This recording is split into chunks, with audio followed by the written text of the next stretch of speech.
स्त्री जब किसी बात पर अड़ जाए तो पुरुष कैसे नहीं कर दे। कुछ लोगों का कहना था सरकार ने जज को हुक्म देकर यह फैसला कराया है क्योंकि भिखारिन को सजा देने से शहर में दंगा हो जाने का भय था। अमरकांत उस समय भोज के सरंजाम करने में व्यस्त था, पर यह खबर पा जरा देर के लिए सब कुछ भूल गया और इस फैसले का सारा श्रेय खुद लेने लगा। भीतर जाकर रेणुका देवी से बोला, आपने देखा अम्मा जी, मैं कहता था ना, उसे बरी करके दम लूंगा, वही हुआ। वकीलों और गवाहों के साथ कितनी माथापच्ची करनी पड़ी है, मेरा दिल ही जानता है। बाहर आकर मित्रों और सबके सामने दुकानदारों से भी उसने यही डींग मारी। एक मित्र ने कहा, औरत है बड़ी धुन की पक्की, शौहर के साथ न गई बेचारा पैरों पड़ता रहा। अमरकांत ने दार्शनिक विवेचना के भाव से कहा, जो काम खुद न देखो वही चौपट हो जाता है। मैं तो इधर फंस गया, उधर किसी ने इतना भी न देखा कि उस औरत को समझाता। मैं होता तो मजाल थी कि वह यूं चली जाती। मैं जानता कि यह हाल होगा तो सब काम छोड़कर जाता और उसे समझाता। मैंने तो समझा डॉक्टर साहब, और बीसों आदमी हैं, मेरे न रहने से ऐसा क्या घी का घड़ा लुढ़क जाता है। लेकिन वहां किसी को क्या परवाह, नाम तो हो गया, काम हो या जहन्नुम में जाए। लाला समरकांत ने नाच तमाशे और दावत में खूब दिल खोल कर खर्च किया।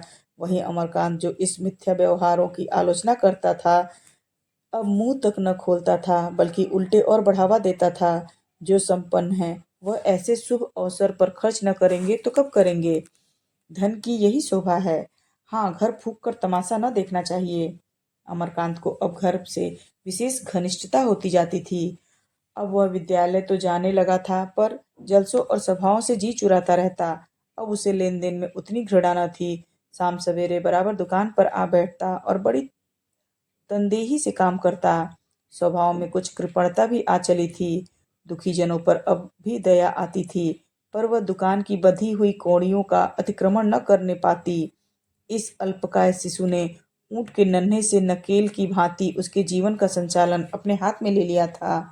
मानो दीपक के सामने एक भुनगे ने आकर उसकी ज्योति को संकुचित कर दिया था। 3 महीने बीत गए। संध्या का समय था। बच्चा पालने में सो रहा था। सुगधा हाथ में पंखिया लिए एक मोढ़े पर बैठी हुई थी। कुशांगी गर्भिणी विकसित मातृत्व के तेज से और शक्ति से जैसे खिल उठी थी। उसके माधुर्य में किशोरी की चपलता न थी, गर्भिणी की आलस्यमयता कातरता न थी। माता का शांत और तृप्त मंगलमय विलास था। अमरकांत कॉलेज से सीधे घर आया और बालक को संचित नेत्रों से देखकर बोला, अब तो ज्वर नहीं है। सुखदा ने धीरे से शिशु के माथे पर हाथ रखकर कहा, नहीं, इस समय तो नहीं जान पड़ता, अभी गोद में सो गया था, मैंने लिटा दिया। अमर ने कुर्ते के बटन खोलते हुए कहा, मेरा तो आज वहां बिल्कुल जी न लगा। मैं तो ईश्वर से यही प्रार्थना करता हूँ कि मुझे संसार की और कोई वस्तु न चाहिए। यह बालक कुशल से रहे, देखो कैसे मुस्कुरा रहा है। सुखदा ने मीठे तिरस्कार से कहा, तुम्ही ने देख देख कर नजर लगा दी है। मेरा तो जी चाहता है उसका चुंबन ले लूं। नहीं नहीं, सोते हुए बच्चों का चुंबन न लेना चाहिए, सहसा किसी ने ड्योढ़ी में आकर पूछा। अमर ने जाकर देखा तो बुढ़िया पठानिन लठिया के सहारे खड़ी है। बोला, आओ पठानिन, तुमने तो सुना होगा घर में बच्चा हुआ है। पठानिन ने भीतर आकर कहा, अल्लाह करे जुग जुग जिए और मेरी उम्र पाए। क्यों बेटा, सारे शहर का न्योता हुआ और हम पूछे तक न गए? क्या हम ही सबसे गैर थे? अल्लाह जानता है, जिस दिन यह खुशखबरी मिली दिल से दुआ निकली कि अल्लाह इसे सलामत रखे। अमर ने लज्जित होकर कहा, हाँ, यह गलती मुझसे हुई पठानिन, मुआफ करो। आओ बच्चे को देखो, आज इसे न जाने क्यों बुखार हो आया है। बुढ़िया दबे पांव आंगन में होती हुई सामने के बरामदे में आ पहुंची और बहू को दुआएं देती हुई बच्चे को देखकर बोली, कुछ नहीं बेटा, नजर का फसाद है। मैं एक ताबीज दिए देती हूँ, अल्लाह चाहेगा अभी हंसने खेलने लगेगा। सुखदा ने मातृत्व जनित नम्रता से बुढ़िया के पैरों को आंचल से स्पर्श किया और बोली, 4 दिन भी अच्छी तरह नहीं रहता माता। घर में कोई बड़ी बूढ़ी तो है नहीं, मैं क्या जानूं कैसे क्या होता है। मेरी अम्मा है, पर वो रोज यहाँ नहीं आ सकती ना, मैं ही रोज उसके पास न जा सकती। बुढ़िया ने फिर आशीर्वाद दिया और बोली, जब काम पड़े मुझे बुला लिया करो बेटा, मैं और किस दिन के लिए जीती हूँ। जरा तुम मेरे साथ चले चलो भैया, मैं ताबीज दे दूँ। बुढ़िया अपने सलूके की जेब से एक रेशमी कुर्ता और टोपी निकाल कर शिशु के सिरहाने रखते हुए बोली, यह मेरे लाल की नजर है बेटा, इसे मंजूर करो। मैं और किस लायक हूँ सकीना कई दिन से सी सी कर रखे हुए थी। चला नहीं जाता बेटा, आज बड़ी हिम्मत करके आई हूँ। सुगदा के पास संबंधियों से मिले कुछ कितने ही अच्छे से अच्छे कपड़े रखे हुए थे, पर इस सरल उपहार से उसे हार्दिक आनंद प्राप्त हुआ और वह उसी उपहार से न हुआ, क्योंकि इसमें अमीरी का गर्व, दिखावे की इच्छा या प्रथा की शुष्कता न थी। इसमें एक शुभचिंतक की आत्मा थी, प्रेम था और आशीर्वाद था। बुढ़िया चलने लगी तो सुगदा ने उसे एक पोटली में थोड़ी सी मिठाई दी, पान खिलाए और बरैठे तक उसे विदा करने आई। अमरकांत ने बाहर आकर एक इक्का किया और बुढ़िया के साथ बैठकर ताबीज लेने चला। गंडे ताबीज पर उसे विश्वास न था, पर वृद्धजनों के आशीर्वाद पर था और उस ताबीज को वह केवल आशीर्वाद समझ रहा था। रास्ते में बुढ़िया ने कहा, मैंने तुमसे कुछ कहा था बेटा, वह तुम भूल गए। अमर सचमुच भूल गया था। शर्माता हुआ बोला, हाँ पठानिन, मुझे याद नहीं आया, मुआफ करो। वही सकीना के बारे में। अमर ने माथा ठोक कर कहा, हाँ माता, मुझे बिल्कुल ख्याल न रहा। तो अब ख्याल रखो बेटा, मेरे और कौन बेटा हुआ है जिससे कहूँ। इधर सकीना ने और कई रुमाल बनाए हैं, कई टोपियों के पल्ले भी काढ़े, पर जब चीज बिकती नहीं तो दिल नहीं बढ़ता। मुझे वह सब चीजें दे दो, मैं भिजवा दूंगा, तुम्हें तकलीफ न होगी। कोई तकलीफ नहीं। भला इसमें क्या तकलीफ। अमरकांत को बुढ़िया घर में न ले गई। इधर उसकी दशा और भी हीन हो गई थी। रोटियों के भी लाले थे। घर की एक एक अंगुल जमीन पर उसकी दरिद्रता अंकित हो रही थी। उस घर में अमर को क्या ले जाती। बुढ़िया निसंकोच होने पर भी कुछ पर्दा रखना चाहती थी। यह उसे इक्के पर ही छोड़कर अंदर गई और थोड़ी देर में ताबीज और रुमालों की बक्ची लेकर आ पहुंची। ताबीज उसके गले में बांध देना, फिर कल मुझसे हाल कहना। कल मेरी तातील है, दो चार दोस्तों से बातें करूंगा। शाम तक बन पड़ा तो आऊंगा, नहीं फिर किसी और दिन आऊंगा। घर आकर अमर ने ताबीज बच्चे के गले में बांधी और दुकान पर जा बैठा। लाला जी ने पूछा, कहाँ गए थे। दुकान के वक्त कहीं मत जाया करो। अमर ने क्षमा प्रार्थना के भाव से कहा, आज पठानी ना गई, बच्चे के लिए ताबीज देने को कहा था, वही लेने चला गया था। मैंने अभी देखा, अब तो अच्छा मालूम होता है। दुष्ट ने मेरी मूछ पकड़कर खींच ली। मैंने भी कसकर एक घूंसा जमाया बच्चा को। हाँ, खूब याद आई। तुम बैठो, मैं जरा शास्त्री जी के पास से जनपत्री लेता हूँ, आज उन्होंने देने का वादा किया था। लाला जी चले गए तो अमर फिर घर में जा पहुंचा और बच्चे को गोद में लेकर बोला, क्यों जी, तुम हमारे बापू की मूछें उखाड़ते हो। खबरदार जो फिर उनकी मूछें छुई, नहीं दांत तोड़ दूंगा। बालक ने उसकी नाक पकड़ ली और उसे निगल जाने की चेष्टा करने लगा, जैसे हनुमान सूर्य को निगल रहे हों। सुगदा हंसकर बोली, पहले अपनी नाक बचाओ, फिर बाप की मूछें बचाना। सलीम ने इतने जोर से पुकारा कि सारा घर हिल गया। अमरकांत ने बाहर आकर कहा, तुम बड़े शैतान हो यार, ऐसे चिल्लाए कि मैं घबरा गया। किधर से आ रहे हो, आओ कमरे में चलो। दोनों आदमी बगल वाले कमरे में गए। सलीम ने रात को एक गजल कही थी, वही सुनाने आया था। गजल कह लेने के बाद जब तक अमर को सुना न ले उसे चैन न आता। अमर ने कहा, मगर मैं तारीफ न करूंगा, यह समझ लो। शर्त तो जब है कि तुम तारीफ न करना चाहो फिर भी करो। ए दुनियाए उल्फत में हुआ करता है होने दो, तुम्हें हंसना मुबारक हो, कोई रोता है रोने दो। अमर ने झूमकर कहा, लाजवाब शेर है भाई, बनावट नहीं, दिल से कहता हूँ, कितनी मजबूरी है, वाह। सलीम ने दूसरा शेर पढ़ा, कसम ले लो जो सिकवा हो तुम्हारी बेवफाई का, किए को अपने रोता हूँ, मुझे जी भर के रोने दो। अमर, बड़ा दर्दनाक शेर है, रोंगटे खड़े हो गए जैसे कोई अपनी बीती गा रहा हो। इस तरह सलीम ने पूरी गजल सुनाई और अमर ने झूम झूम कर सुनी। फिर बातें होने लगी। अमर ने पठानिन के रुमाल दिखाने शुरू किए। एक बुढ़िया रख गई है, गरीब औरत है, जो चाहे दो चार ले लो। सलीम ने रुमालों को देखकर कहा, चीज तो अच्छी है यार, लाओ एक दर्जन ले जाऊं। किसने बनाए हैं। उसी बुढ़िया की एक पोती है। अच्छा, वही तो नहीं जो एक बार कचहरी में पगली के मुकदमे में गई थी। मासूक तो यार तुमने अच्छा छांटा। अमरकांत ने अपनी सफाई दी, कसम ले लो जो मैं उसकी तरफ देख भी लूं। मुझे कसम लेने की जरूरत, तुम्हें वह मुबारक हो। मैं तुम्हारा रकीब नहीं बनना चाहता। रुमाल कितने दर्जन के हैं, मुनासिब समझो दे दो। इसकी कीमत बनाने वाले के ऊपर मुनहसर है। अगर उस हसीना ने बनाए तो फी रुमाल 5 रुपए, बुढ़िया या किसी और ने बनाए तो फी रुमाल 4 आने। तुम मजाक करते हो, तुम्हें लेना मंजूर नहीं। पहले यह बताओ किसने बनाए हैं? बनाए हैं सकीना ही ने। अच्छा, उसका नाम सकीना है। तो मैं फिर रुमाल 5 रुपए दे दूंगा। शर्त यह है कि तुम मुझे उसका घर दिखा दो। हाँ, शौक से, लेकिन तुमने कोई शरारत की तो मैं तुम्हारा जानी दुश्मन हो जाऊंगा।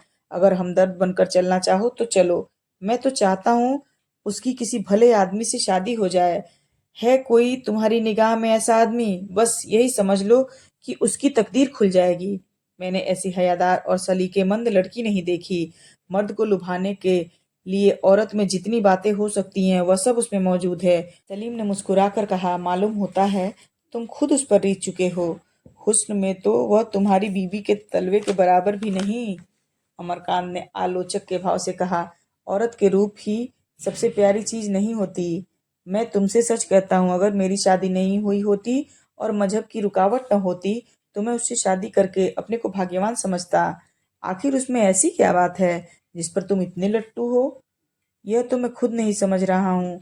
शायद उसका भोलापन हो। तुम खुद क्यों नहीं कर लेते? मैं यह कह सकता हूँ कि उसके साथ तुम्हारी जिंदगी जन्नत बन जाएगी। सलीम ने संदिग्ध भाव से कहा, मैंने अपने दिल में जिस औरत का नक्शा खींच रखा है वह कुछ और ही है। शायद वैसी औरत मेरी ख्याली दुनिया के बाहर कहीं होगी भी नहीं। मेरी निगाह में कोई आदमी आएगा तो बताऊंगा। इस वक्त तो मैं ये रुमाल लिए जाता हूँ। 5 रुपए से कम क्या दूं? सकीना कपड़े भी सी लेती होगी। मुझे उम्मीद है कि मेरे घर में उसे काफी काम मिल जाएगा। तुम्हें भी एक दोस्ताना सलाह देता हूँ। मैं तुमसे बदगुमानी नहीं करता, लेकिन वहाँ बहुत आमदोरफ्त न रखना, नहीं बदनाम हो जाओगे। तुम चाहे कम बदनाम हो, उस गरीब की तो जिंदगी ही खराब हो जाएगी। ऐसे भले आदमियों की कमी भी नहीं है जो इस मामले को मजहबी रंग देकर तुम्हारे पीछे पड़ जाएंगे। तुम्हारी मदद तो कोई न करेगा, लेकिन तुम्हारे ऊपर उंगली उठाने वाले बहुतेरे निकल आएंगे। अमरकांत ने उदंडता न की, पर इस समय वह झल्लाकर बोला, मुझे ऐसे कमीने आदमियों की परवाह नहीं। अपना दिल साफ रहे तो किसी बात का गम नहीं। सलीम ने जरा भी बुरा न मानकर कहा, तुम जरूरत से ज्यादा सीधे हो यार। खौफ है किसी आफत में न आ फंसो। दूसरे दिन अमरकांत ने दुकान बढ़ाकर जेब में 5 रुपए रखे, पठानिन के घर जा पहुंचा और आवाज दी। वह सोच रहा था सकीना रुपए पाकर कितनी खुश होगी। अंदर से आवाज आई, कौन? अमरकांत ने अपना नाम बताया।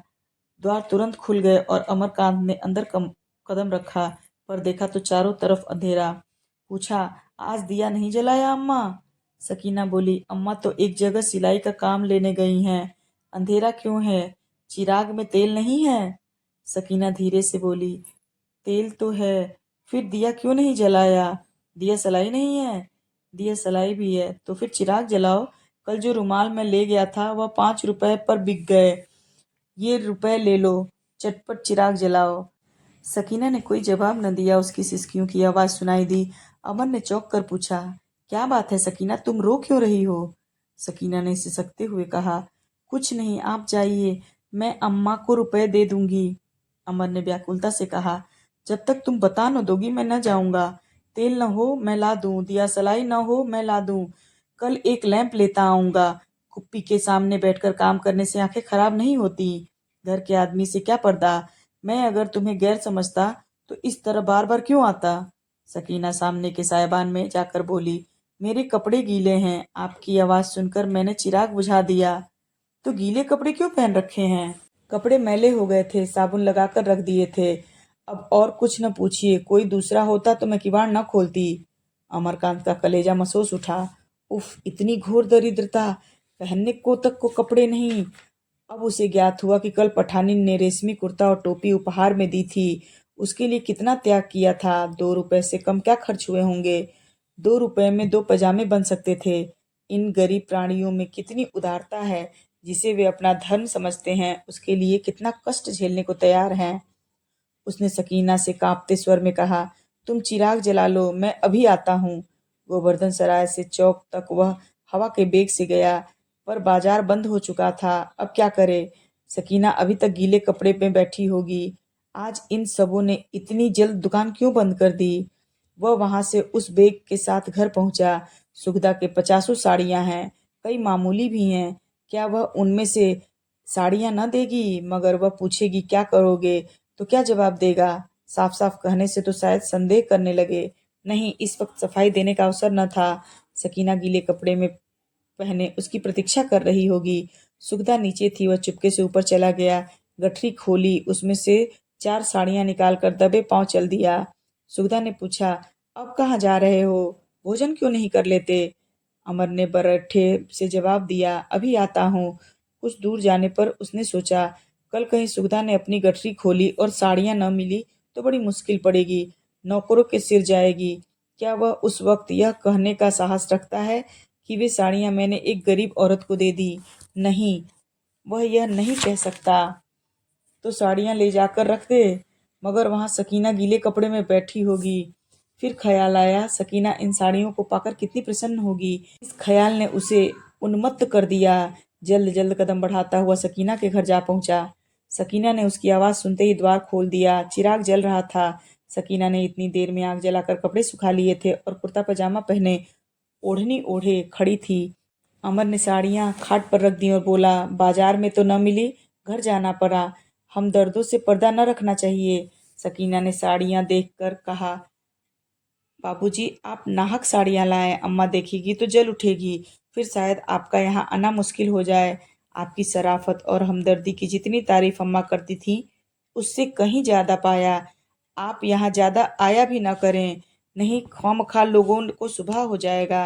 मेरी वजह से आपके ऊपर कोई सुबह करे यह मैं नहीं चाहती।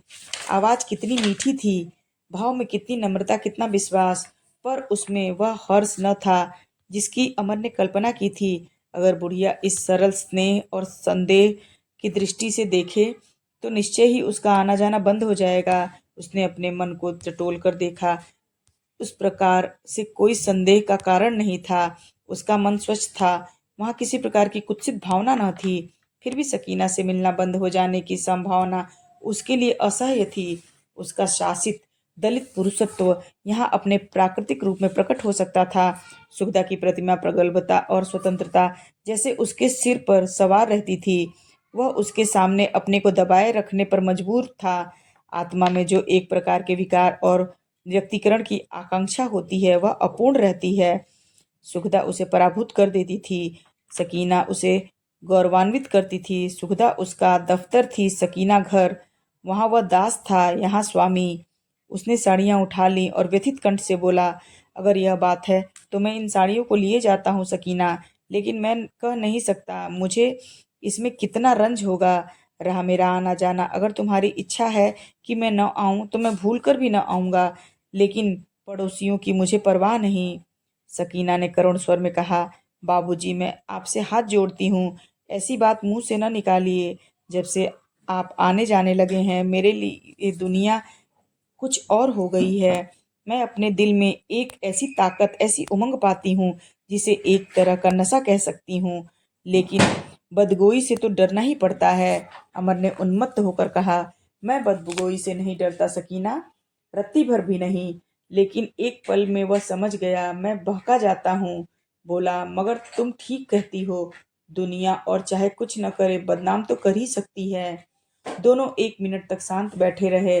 तब अमर ने कहा, और रुमाल बना लेना, कपड़ों का प्रबंध भी हो जाएगा। अच्छा अब चलूंगा, लाओ साड़ियां लेता जाऊं। सकीना ने अमर की मुद्रा देखी, मालूम होता था रोया ही चाहता है।